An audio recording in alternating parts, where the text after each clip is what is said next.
चलो एक बार फिर से अजनबी बन जाए हम दोनों, चलो एक बार फिर से अजनबी बन जाए हम दोनों।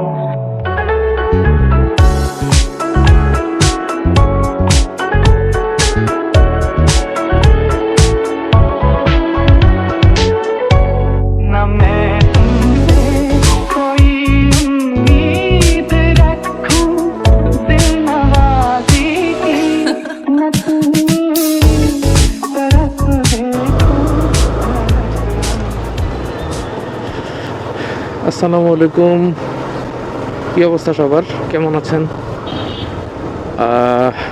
কি ভাবলেন এত সুন্দর করে স্যুট বুট পরে রেডি হয়ে কই যাচ্ছি? না, কোনো বিয়ের দাওয়াত নাই আসলে আজকে প্রেজেন্টেশন। আর ঘড়িতে সময় বাজে এখন 8টা 10। এই 8টা 10 বাজে এই কনকনা শীতের ভিতর যাচ্ছি ভার্সিটিতে। হ্যাঁ, বিয়ে বিয়ে করলে কোনো ক্ষতি নাই, শীতকালে বিয়ে করেন। তো শীতের দিনে বিয়ের দাওয়াত, যে কোনো দাওয়াতই, শীতের দিনে যে কোনো দাওয়াতই খেতে কার না ভালো লাগে। মজার বিষয় হচ্ছে কি, এটা আসলে শীতকাল শীতকাল না, এতই ঠান্ডা। এটা আসলে শীতকাল না, এটা হলো আইস এজ। তো চলেন, যেতে যেতে পথে পূর্ণিমারা, সরি, যেতে যেতে পথে আপনাদের সাথে কিছু নিয়ে আলোচনা করি। সেটা হচ্ছে কি, অ্যান্ড ফার্স্ট অফ অল হাহা হুহা কম দিয়ে একটু পোস্টে, কেননা হাহা বেশি দিলে আমি শুনছি যে পোস্টের রিচ কমে যায়। হ্যাঁ, যাই হোক, it's up to you. I don't think so যে হাহা দিলে রিচ কমে যায়, জানি না, আমি কোনো আইডিয়া নাই। আর আমি তো এই ভিডিও করি শখের বসে, সো আমার কোনো লাভও নাই, লসও নাই ভাই, আমার জীবনটাই লস। What ever. আজকের বিষয়টা হলো যেটা খুবই দরকার আলোচনা করার, সেটা হচ্ছে যে এই যে দেখেন আমি শহরে এখন, হ্যাঁ, ঢাকার ভেতরে এখন আছি শেওড়াপাড়া। শেওড়াপাড়া এই রাস্তাতেই দেখেন যে কুয়াশা বোঝা যাচ্ছে, হ্যাঁ, কুয়াশা বোঝা যাচ্ছে। অ্যান্ড আমি যত বেশি উত্তরের দিকে আগাবো আস্তে আস্তে, তত দেখা যাবে হচ্ছে এই কুয়াশার স্তরটা আরো বাড়ছে। অ্যাজ ইউ ক্যান সি যে কুয়াশার স্তর ঢাকাতেই এত বেশি, বা ঢাকাতে এই বোঝা যাচ্ছে clearly. So what do you think about the highways? এটা কি এলো ভাই, একটু দেখেন। উনি একদম হচ্ছে এই যে ফেসটা সুন্দর করে কভার করে, উনি জাস্ট যদি তোর ডাক শুনে কেউ না আসে তবে একলা চলর অবস্থায় আছে। যাই হোক, সবাই সাবধানে চলাচল করেন, আমি চাই সবাই সেফ থাকেন। যেটা বলছিলাম যে ঢাকাতেই কুয়াশা এত ভালোভাবে বোঝা যাচ্ছে, তো হাইওয়ে বা যেগুলো হচ্ছে ভিলেজ সাইড যেগুলো আছে, হ্যাঁ, গ্রাম অঞ্চল যেসব সাইডগুলো আছে, তো ওই সাইডগুলোতে তো অবশ্যই আরো ঘন কুয়াশা। তো এই রিসেন্ট কয়েকদিন ধরে বেশি কুয়াশার কারণে খুব বেশি কিন্তু অ্যাক্সিডেন্টও হচ্ছে, রাস্তায় দুর্ঘটনা ঘটছে।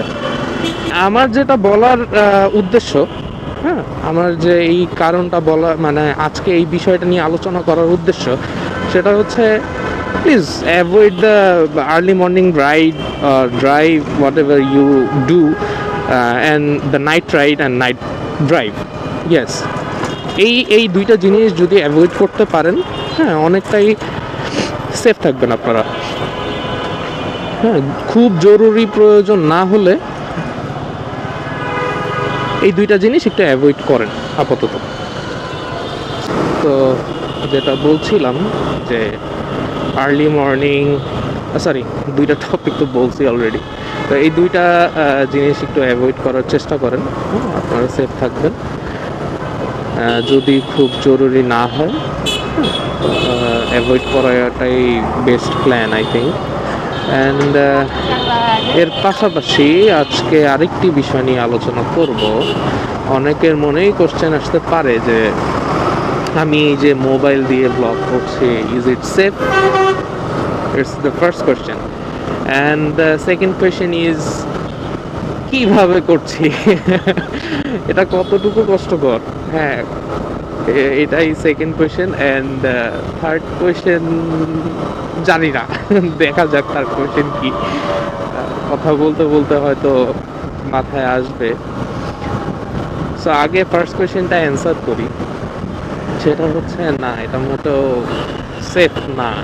কেননা সেফ, হ্যাঁ, সেফ বা fun to doing this whenever the roads are not busy, right?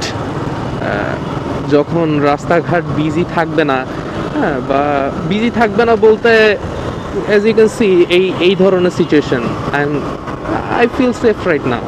হ্যাঁ, যদি আপনি ভালো মতো রাইড করেন। আর তাছাড়া তাছাড়া কি, এই যে এতক্ষণ যে 10 নম্বর মিরপুর 10 নম্বর সিগনালে দাঁড়িয়েছিলাম, ওই সিগন্যালটা কিন্তু খুবই ক্রাউডেড এরিয়া। এই যে সামনে জ্যাম আছে, হ্যাঁ, গাড়ি ঘোড়া বেশি, হ্যাঁ গাড়ি বেশি, সরি ঘোড়া তো নাই রোডে, তো গাড়ি বেশি, মানুষজন বেশি, তো এইগুলো হচ্ছে ক্রাউডেড এরিয়া। এই ক্রাউডেড এরিয়াগুলোতে আমার নিজেরই খুব ভয় লাগে, হ্যাঁ, কেননা কখন কোন দিক দিয়ে এসে ফোনটা ধাপ করে টান দিয়ে চলে যায়, হ্যাঁ, টান দিয়ে নিয়ে চলে যায়। সো এটা খুবই রিস্কি একটা সিচুয়েশন।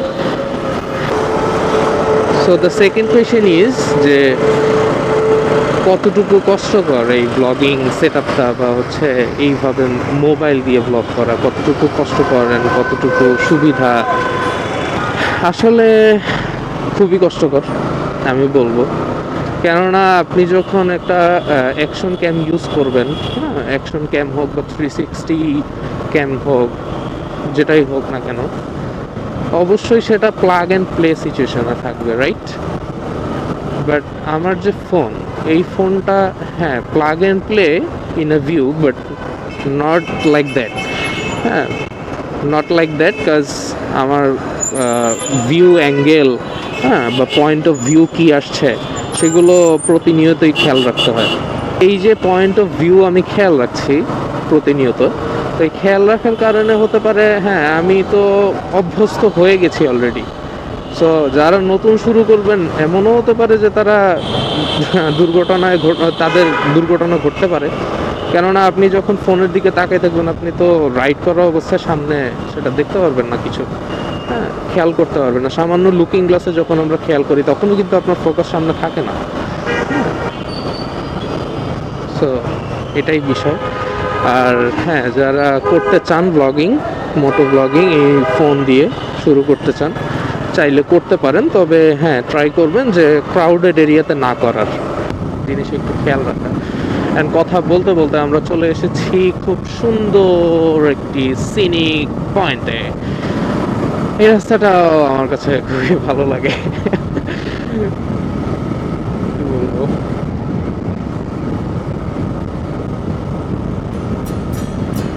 আশিক জন দেওয়ানা মরণের ভয় রাখে না, মরণের আগে মরে ওরও শিখতা জানে না। আশিক জন দিওয়ানা মরণের ভয় রাখে না, মরণের আগে মরে ওরও শিখতা জানে না। আশিক জন দিওয়ানা মরণের ভয় রাখে না, মরণের আগে মরে ওর শিক্ষা জানে না। অলরেডি 8:30 বাজে, ভয় রাখে না, আমাকে ভার্সিটিতে গিয়ে মরে ওর শিক্ষা জানে না। কাজ করতে হবে, অনেক কাজ, অনেক কাজ, অনেক কাজ।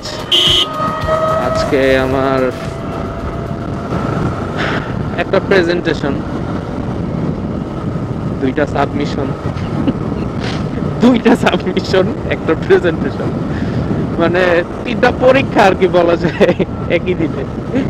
সো করতে হবে, এটাই জীবন। ব্যস্ত না থাকলে আসলে ভালো লাগতো না, এটাই স্বাভাবিক। তবে এতটাও ব্যস্ততা চাইনি, আমারই দোষ, ফাঁকিবাজি। আমি ফাঁকিবাজ আর কি, খুবই ফাঁকিবাজি করি। উচিত ছিল যে যখন সময় ছিল তখনই জিনিসগুলো কমপ্লিট করে ফেলা। করে নিয়ে এখন ভুক্ত হচ্ছে, আভুক্ত আভুক্ত তো। সো কাছাকাছি চলে এসেছি, আজকের মতো এখানেই টাটা এন্ড বিদায়, আসসালামু আলাইকুম।